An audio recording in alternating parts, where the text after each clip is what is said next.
Hello, friends. This is Dave Hurwitz, executive editor at ClassicsToday.com, here with Semyon Bychkov's badly boring mess of a Mahler 3 with a Czech Philharmonic on PentaTone. Oh, this is sad. This is sad in so many ways. Listen, when Mahler first wrote this symphony, he was full of enthusiasm and he talked about it a lot. And one of the things he said about the second movement, here it is, his own very words. He wrote, "This modest little piece will present me to the public as the sensuous, perfumed singer of nature, but that this nature hides within itself everything that is frightful, great, and lovely," which is exactly what I wanted to express in the entire work, in a sort of evolutionary development. Naturally, nobody understands that. Well, guess who has not understood that? Yes, Semyon Bychkov. This is how do I describe it? And why am I so annoyed with it? Well, let's put it this way. At page, in the third movement, we have our score here. At page 167, if you have this blue thing, Mahler writes, here you go. See that? Grob! Exclamation point in bold-faced type. There it is. Grob everywhere. For triple forte horns, cellos, double basses, bassoons, contrabassoon, that sort of stuff. Grob means coarse or crude.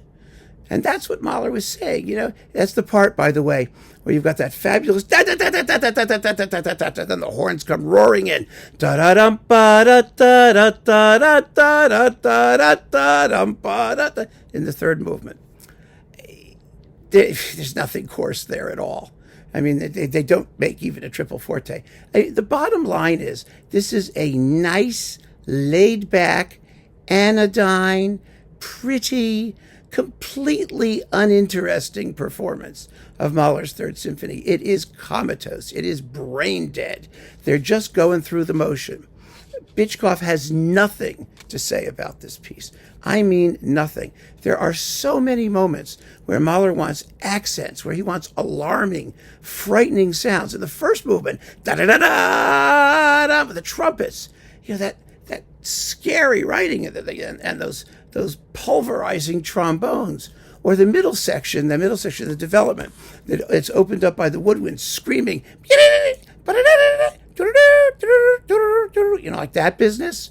They're supposed to scream, and all you hear is, it's a little birdie singing in the trees. It's just wrong. It's just totally, completely wrong. We're not even going to get to the part at the end of the first movement where you've got that huge climax capped by a fabulous whack on the tam-tam, which you don't hear, at all. How is it that a solo fortissimo tam-tam is inaudible? It is in a lot of other performances, by the way, but there's just no excuse for this stuff.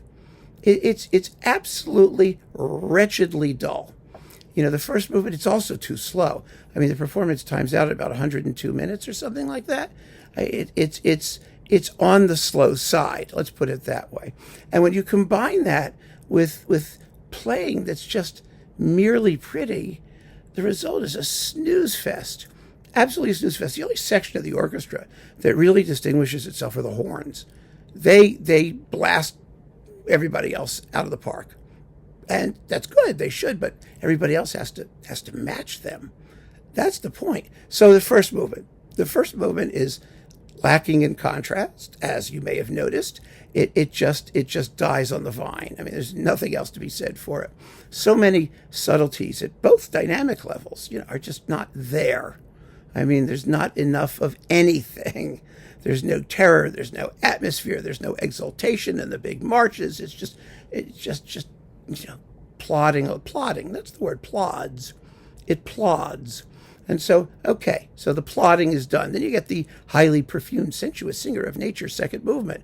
Well, even there, even there, the contrast between the two sections, the opening theme and then that with its foreshadowings of the finale of the Fourth Symphony, which originally was the finale of this symphony, by the way. I mean, he doesn't make enough of it. There isn't enough color. There isn't enough contrast. The third movement, oh, it's so boring. Oh my God. The Animal Scherzo, based on the song Ablosung im Sommer, Relief in Summertime, about the dead cuckoo or nightingale or whatever it is. Oh my God, with those post-horn solos, it's really hard to stay awake through the whole thing. It really is. I mean, Mahler writes so much into the orchestration of this movement so that you can tell that he's dealing with critters, little critters, animals scurrying around. They're oinking and farting and flatulating and squishing and screeching, and forget it. Then we get Nietzsche's Midnight Song, featuring contralto or mezzo-soprano. What does she billed as? Catriana Morison. She's nothing special, nothing at all. She has a somewhat querulous voice. It should be darker. It should be clearer and cleaner in tone with less wobble stuff. So that's a bore. And then you have the bim bam movement with the choruses and the bells. I mean, this is supposed to look like a picture postcard, tinselly and brilliant. It's all recessed. The recording what was that? I don't know. The recording has them back somewhere. I don't know where.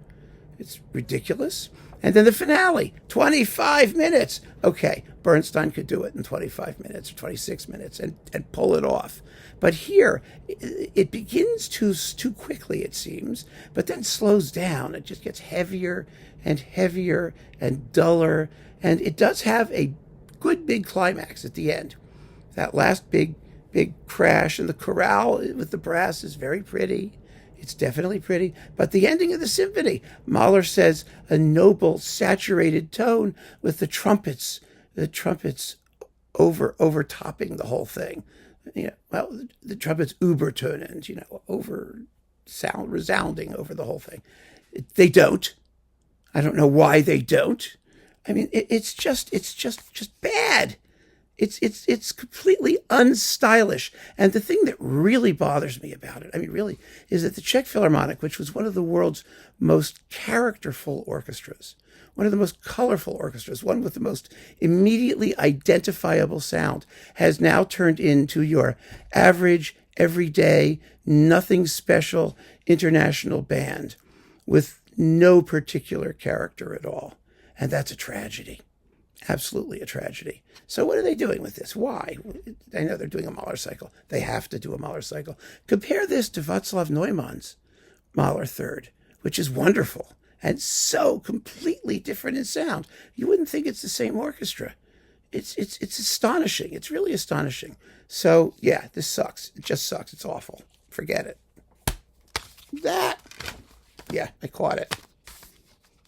Look at that. I did catch it. And the CD didn't even fall out. You see, it couldn't even be bothered to fall correctly on the floor. Ugh. Keep on listening, friends. Thanks for joining me, and take care.